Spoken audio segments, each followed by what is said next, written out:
আওয়ামী লীগের বি টিমকে আবার আমাদের রাজনৈতিক ময়দানে নামিয়ে আসা হয়েছে। আওয়ামী লীগকে আমরা যেভাবে প্রতিরোধ করেছি ঠিক একইভাবে আওয়ামী লীগের বি টিম যে নামে রাস্তায় নামুক না কেন আমরা তাকে প্রতিরোধ করব। বাংলাদেশ ফ্যাসিবাদ বিরোধী রাজনৈতিক দলগুলোকে ঐক্যবদ্ধ থাকতে হবে। এখানে জাতীয়তাবাদী শক্তির যে রাজনৈতিক দল এডি ভাই এখানে উপস্থিত রয়েছেন, জামাতে ইসলামের নেতৃবৃন্দ এখানে উপস্থিত রয়েছেন।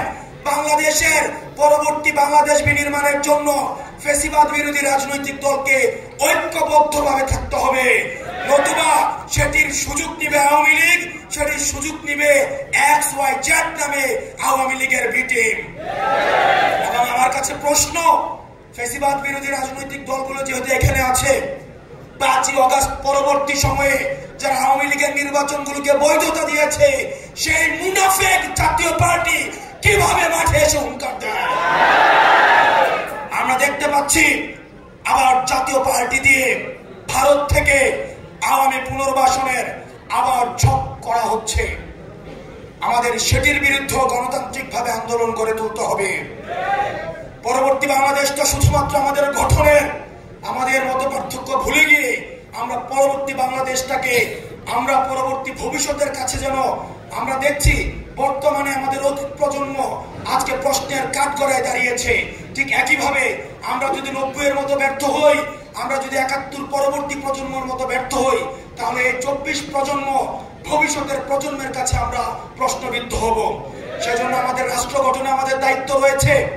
একই সাথে সাথে আমাদের যুব শক্তির ভাইরা যেহেতু এখানে রয়েছেন, আমাদের একই সাথে সাথে আত্মসমালোচনাও করতে হবে। আমাদের দলে আমরা দেখছি অনেকে সুযোগ সন্ধানী হয়ে চাঁদাবাজের সাথে, দুর্নীতির সাথে, তদবিরের সাথে, টেন্ডারবাজির সাথে জড়িত হওয়ার চেষ্টা চালাচ্ছে। তাদের বিরুদ্ধে আমাদের সচেতন থাকতে হবে।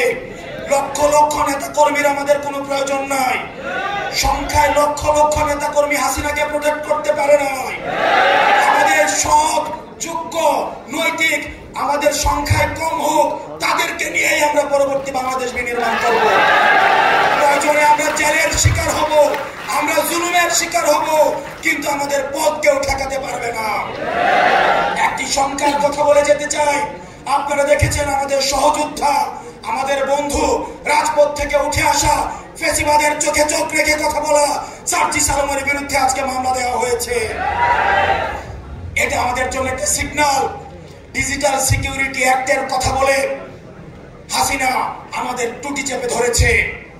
এই মানহানির কথা বলে আজকে যেভাবে মামলা দেওয়া শুরু করেছে, এটি আমাদের জাতির জন্য একটি সিগন্যাল।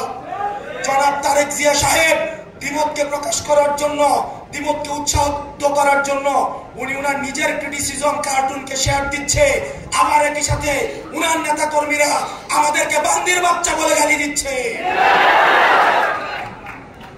আমরা দৃষ্টি আকর্ষণ করছি আপনাদের যারা নেতৃত্ব স্থানীয় পর্যায়ে রয়েছেন, তাদের বিরুদ্ধে ব্যবস্থা নেবেন, না হয় আমরা ধরে নিব এই সিগন্যাল সেন্ট্রাল থেকে দেওয়া হচ্ছে। এবং 10 কোটি টাকার যে মানহানি মামলা দেওয়া হয়েছে, এটি পরবর্তী বাংলাদেশের রাজনৈতিক সহিষ্ণুতা, রাজনৈতিক সৌহার্দ্যের জন্য একটা ব্যাড মেসেজ হিসেবে থেকে গেল।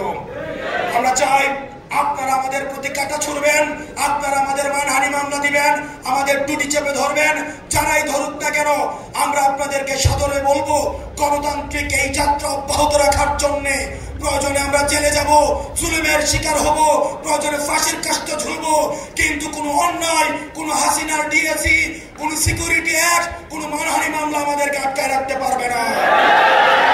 আমরা চাই ফ্যাসিবাদ বিরোধী শক্তি আমরা ঐক্যবদ্ধভাবে আমরা পরবর্তী বাংলাদেশ বিনির্মাণ করব। আপনারা সবাই ভালো থাকবেন, সুস্থ থাকবেন।